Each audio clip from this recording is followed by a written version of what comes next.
Hello, hello, hello. Welcome in today. Welcome in. Thanks for showing up. Hi, Nye. What a day. Hey, Steph B.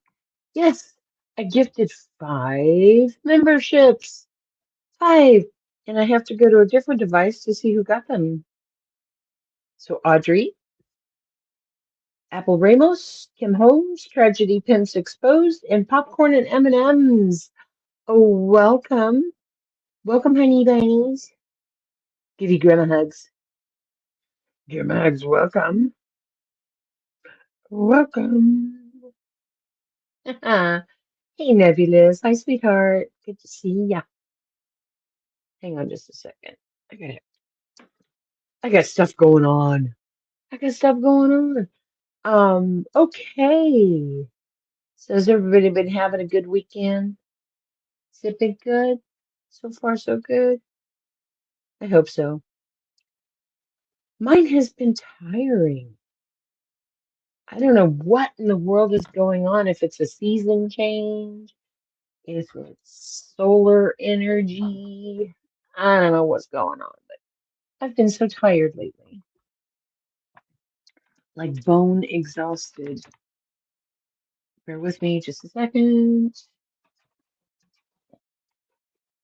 My laptop came unplugged. Now it's freaking out. Okay, we're good. We're good. Woohoo! All right. Am I still here? Am I live? Is this my live? Hi, Okie. Hi, honey. Is everything going okay? Okay. Everything going okay so far? Okay. So what we're going to be talking about today is autism, because I personally am a professional autism person, because I am hashtag actually autistic. Actually autistic. Woohoo. So we're going to go through that. And the thing that I've been seeing, because I belong to a lot of groups about autism, a lot, between Reddit and X and Facebook. I have some newsletters that I'm signed up for that are about autism, autism in the insurance industry, and autism in adults, and even international autism stuff. So I know that everybody sort of kind of has worked with somebody or knows somebody who's autistic, or you think you might be autistic. Can I get a 1 in the chat if that's you? If you're on the replay, I don't mind the ones later on. But here's the problem that I have, okay? And this is what I've run into, is that everybody thinks they know about autism. Hi, PJ. Hi, honey. Hey, I got PJ and JP. Oh, God, making me think I'm a little dyslexic here. But everybody thinks they understand autism and thinks that they can handle or that they can deal with people that are autistic and whatnot. But I'm here to tell you this bullshit, because every forum I'm in, every newsletter I get, your Lexi D is? Yeah, okay. Hang on just a second. That's cute. Yes, but nobody can agree on anything. And you know why? You know why? Because it's a spectrum.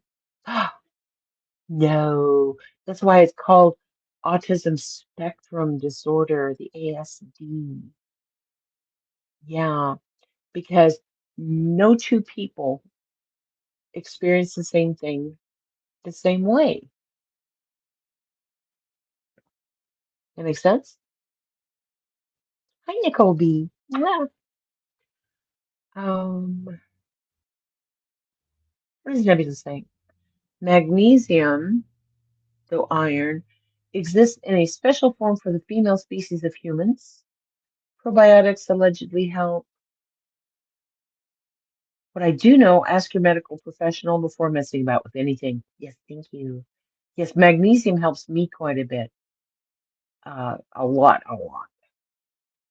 But anyway, so nobody can agree what the symptoms of autism are.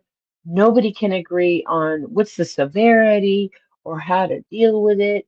And it seems like every therapist I've ever seen that says that they've specialized in autism, it means basically that they probably took an additional weekend course about autism, and it's crud. You don't see, PJ? Yeah, magnesium before bed every night is awesome. Awesome, awesome. So, my stream today is called Asshole or Autism. And why? Why did I call it that? Because oftentimes people don't understand. So, have you ever met someone who seemed a little distant or maybe hard to read or maybe a little disturbing? They're just kind of weird. Well, maybe they didn't make much eye contact or they seemed uninterested in small talk. And you thought, wow, what if I told you? I don't know why Opie doesn't see you, PJ, but what if I told you that sometimes that weirdness isn't rudeness or weirdness at all? What if I told you it's survival? You know, just, basics here. There are technically four levels of autism, and level one are the high functioning autistics, the people that look normal, the people that, can mask enough to get along and they work, they go to school, you can talk to them at church or in the grocery store and whatnot. Those are the people that typically hear things like, well, you don't look autistic. Hmm. Hmm. Yeah, the normies. Oh, okay. Sorry, didn't know lighting their way home is PJ. So we're good. We're good. But anyway, so those people, and this is actually, I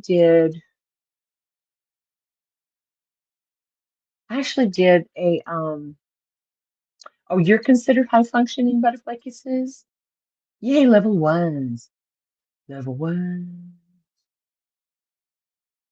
Disabled people or people? Oh, exactly.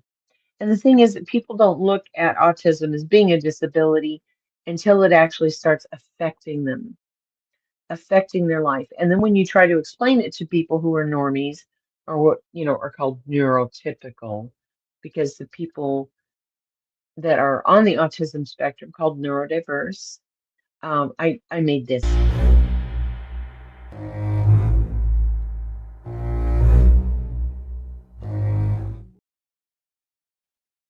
Hey, Zen 1111. Hi, honey. So what ends up happening is that you see the brain down here next to me? See all that activity going on? That's an autistic brain all the time, 24/7.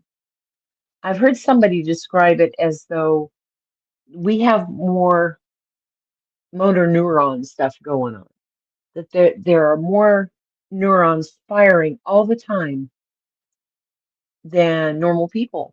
And I have a thought about that. It's called synaptic pruning. And when a baby is born, they're absolutely perfect and whole, probably using 100% of their brain. Because the best time for a baby to learn is from birth through what, 2 or 3 years old. I'm going through the baby Einstein ideas. But anyway, as the child gets older, synapses that aren't used in the brain are severed, they're pruned.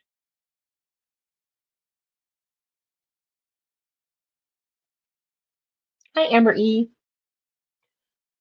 Autists have autoplastic adaptation, whereas assholes likely have alloplastic defenses. There's a difference. It's misinterpreted. Exactly. I'm getting there, honey. Good point, though. Let me highlight that so y'all can read it. There we go.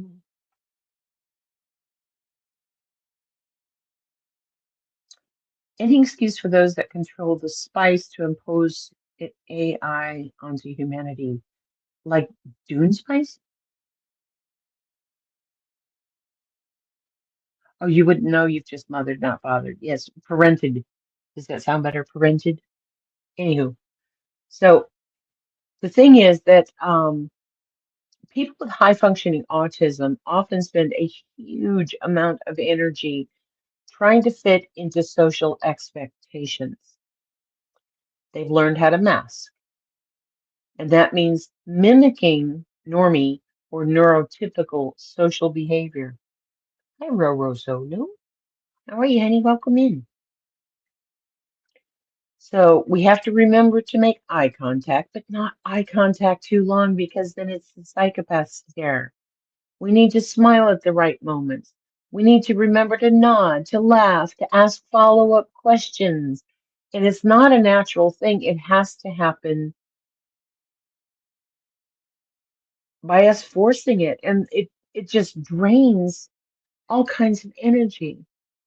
And because it takes so much energy, just imagine, just like doing, yes, just imagine having to consciously think through every tiny piece of social interaction, your tone, the timing of your words, your body language, what you're actually saying. It's like running a marathon in your head every single day just to seem normal. So, when a person feels safe enough to stop masking, maybe around the people they trust, or just because they're exhausted, they may come off as quiet or blunt or even rude, but that's actually them unmasking. There is no normal, JP. And my my video on masking, which is actually in the video description, talks about there is no normal, to be honest with you. I talk about intersectionality. We're going to talk about just masking and doing some stuff today. So when they come off as being just like too much, that's not being authentic. We're not trying to be an asshole. We're just resting from the constant performance that the world often demands of us.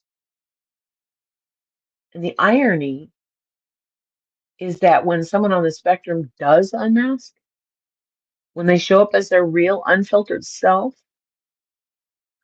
society can misinterpret that honesty and directness as an attitude, as a problem. We often celebrate being yourself, be your natural self. But for autistic people, being themselves can be judged or punished socially. And that misunderstanding can be deeply painful.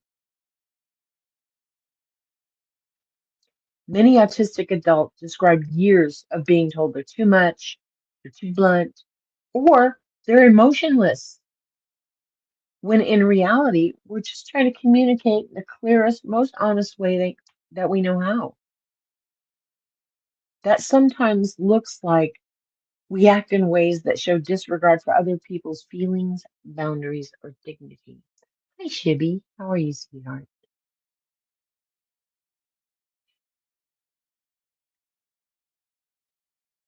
Shiboner. Oh, Lordy. Unfiltered. Make sure you understand if what you want honesty, you will get honesty. Exactly. One thing I've seen across the board for unmasked autistics or autists that are being real, that are being just their authentic self, is that we don't suffer fools. When we're unmasked, when we're just being our authentic selves and stuff comes across blunt, we're pretty black and white. We believe what we believe. We follow rules. We just don't have the energy to deal with all the social crap. Is that passive aggressive or did they say that, but they mean this? Forget all that. Autistic people are pretty much whiz-a-wig. Remember that from old computer terms? What you see is what you get. What you see is what you get.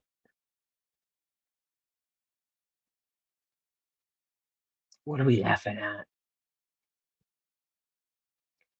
What you don't see most of the time, unless you're living in it or you're living with it, is you don't see the panic attacks and the meltdowns. When all of them thoughts, all of those neurons are firing all the time and we're absolutely exhausted,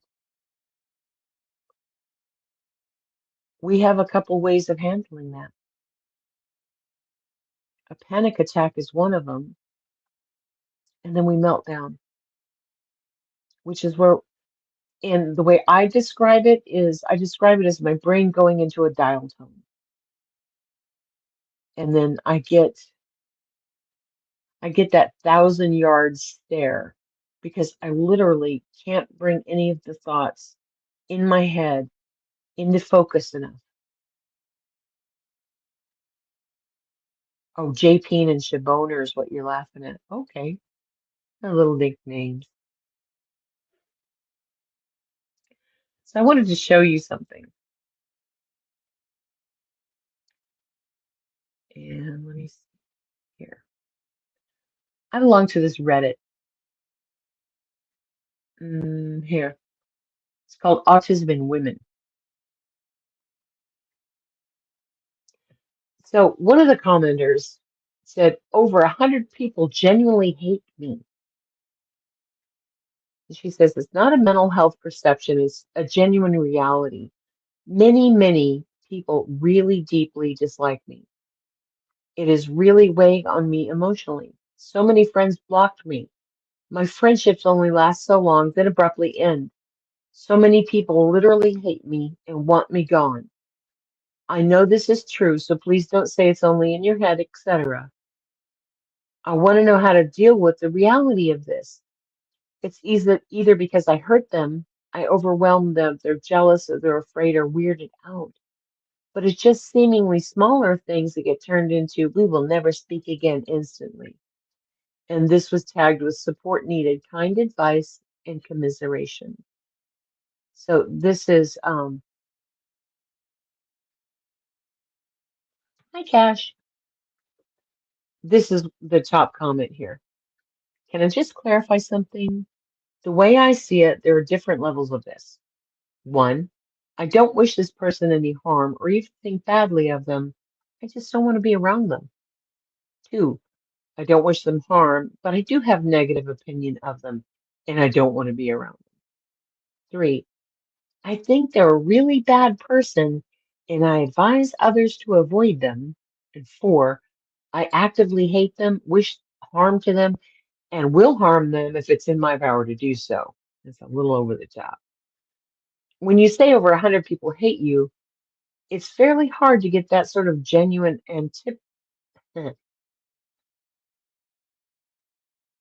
antipathy, level 4, from such a high number of people. If you're just a regular adult who does regular stuff, what's the situation that brought this about?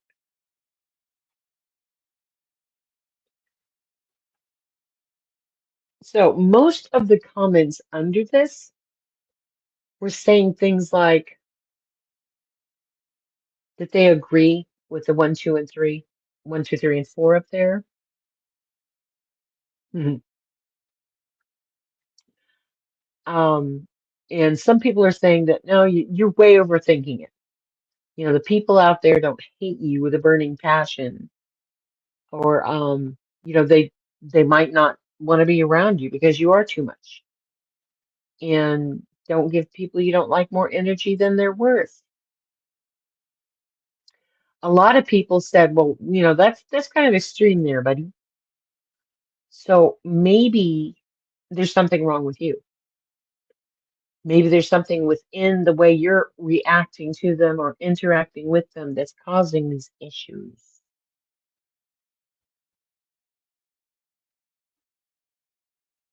So what do you guys think? 100 people just up and nope, I hate you. What are we saying here? Friendships can be tough, mostly with teens, because people don't understand certain aspects of autism.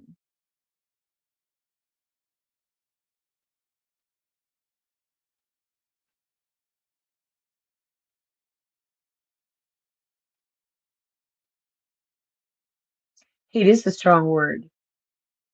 I'm more of an annoyance at best. Exactly. Why I'm asking is because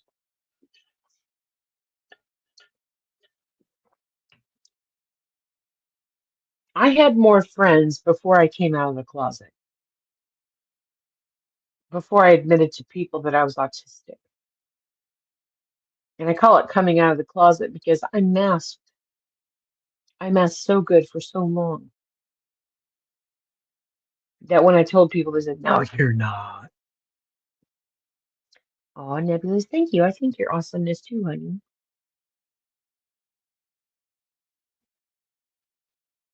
Hate is neither good nor bad. Yeah. So when I came out and told them I was autistic and that, you know, because before that time, I took everything on myself. They didn't have to try to understand how to get along with me. They didn't have to try to understand how I was thinking about things. That was all my responsibility. What I had to do is make sure that I sounded right, that I was asking the right questions, my body language was good, that I was absolutely neurotypically normal to get along with them. So when it was all my responsibility of handling everything, everybody was cool. But then when I came out and I told them that, hey, I have autism. It's not new. It's not like I caught autism. I've had this my entire life. The people that knew me the most said, that explains a lot of stuff. Yeah. But then there are others that just like, peace, I'm out.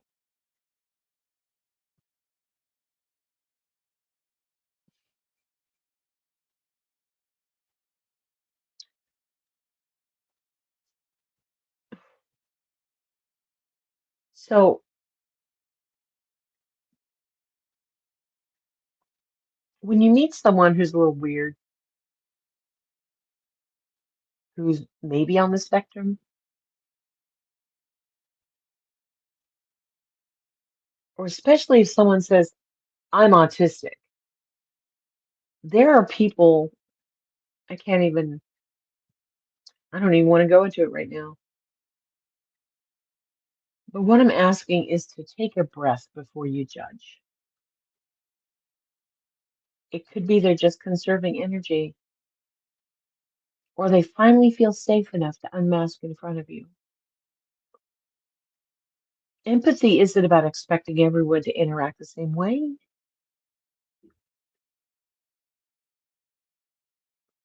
Ask blown hats, Grandma, keep your head up. Ask blown hat. Ask clown hat. Oh, gotcha. Gotcha. Hi, Remy. Thanks for coming in, sweetheart. So it's not about asking everybody to interact the same way. It's about understanding that there are different ways of showing up. And sometimes that weirdo, the person who's disturbing and there's something off about them, that might be the person working the hardest just to be there. So we have kind of a foundation of what autism is. I don't think my kid is able to mask. It's just all out there every day. I'm so glad, Remy. I really am, because that means they feel safe. That means they feel safe. I've I went through the majority of my life never feeling safe enough to unmask. Absolutely exhausting. Hi, Mustang. Welcome in, honey. The trouble is, our world still exists. Those who just Our world still exists. Those who, despite all the best scientific research and evidential proof, believe that they are somehow born more equal than others.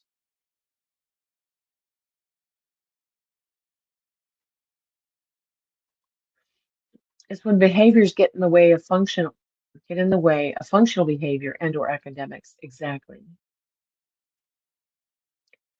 Exactly.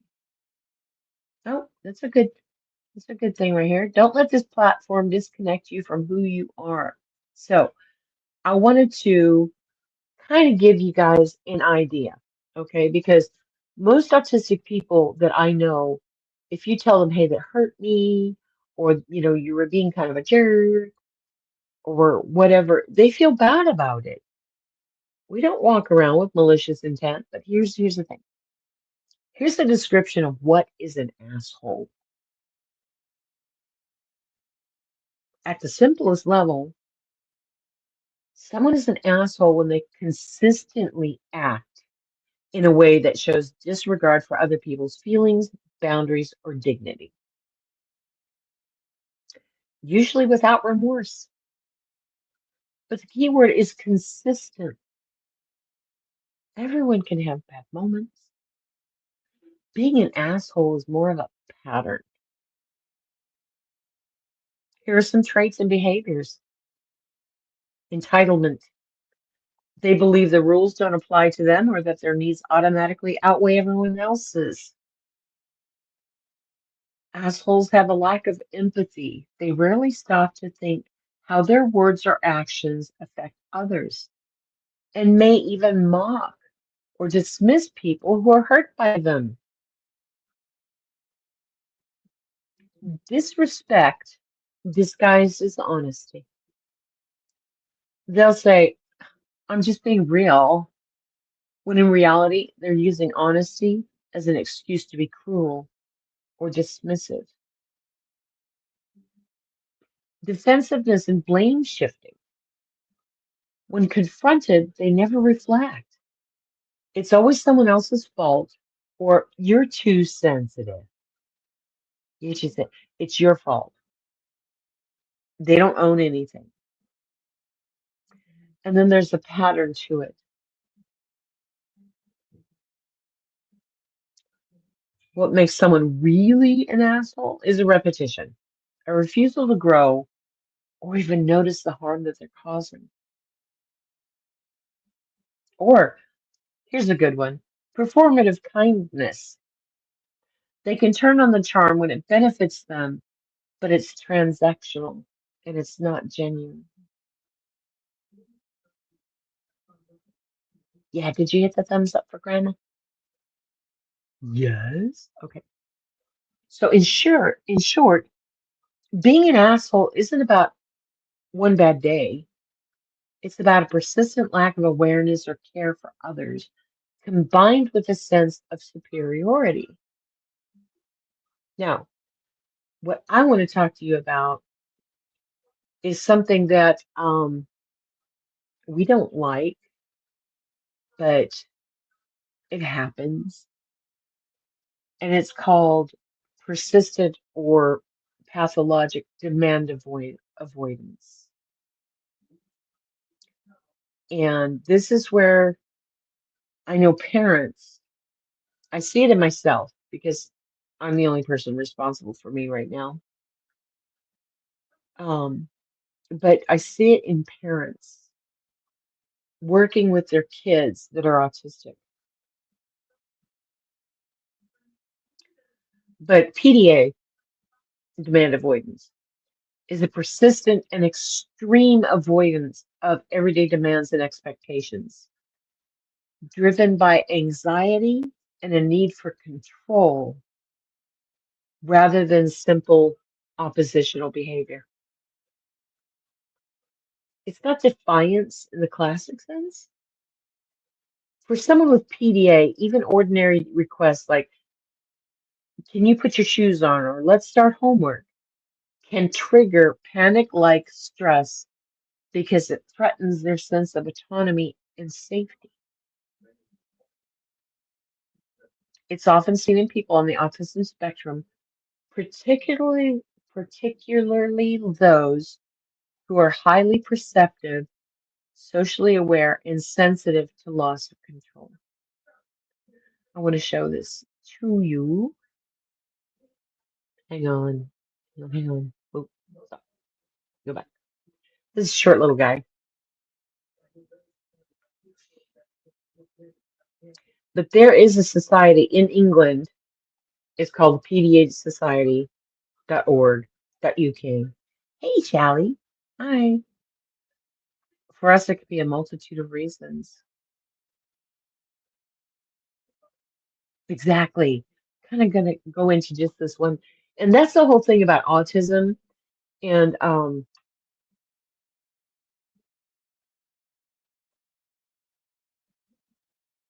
on just a second. One moment, please.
Are you getting on the bus? I can't wait all day. Late again. When did you last shower? Just calm down for a moment. What's wrong? Brush your teeth. It only takes 2 minutes. Just do what you're told. Every cell is split in two. I want to, but can't.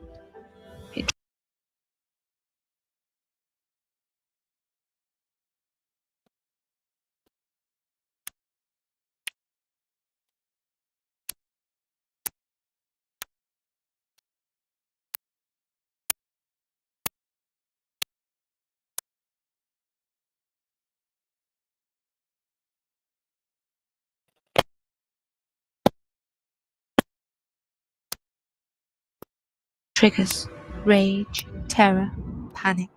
A heavy weight descends. Can't walk, can't talk, can't think, can't move. Inside, I'm burning, on fire at my core. Drowning.